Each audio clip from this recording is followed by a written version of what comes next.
Hi guys, this is Sherry from Scrapbooking.Life, and today we're going to talk about our Waterfall Card class kit.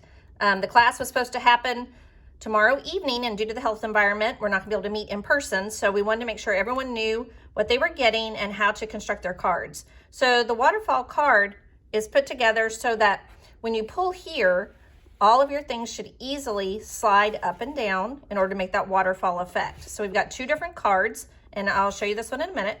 When you get ready to assemble this card, all of our stickers are flat, you can see, so there's not a lot of bulk there. So don't use foam tape or anything, or it's going to get hung up and won't be able to open and close like it's supposed to.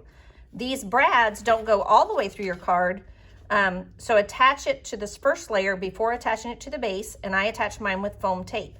So you can still open your card and leave a nice little sentiment. Second card, very similar in construction. You do the exact same thing, we just use different stickers.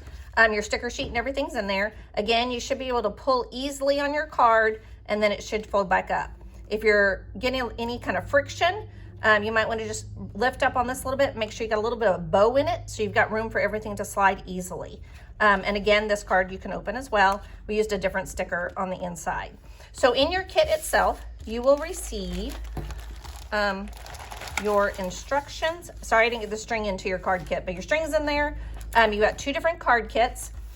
You've got a sticker sheet, so you can decorate yours any way you want. You also have some additional sentiment embellishments that you can use. And then you've got a full instruction sheet. So just go step by step. It is easiest if you put your paper and embellish your items before you glue them all together.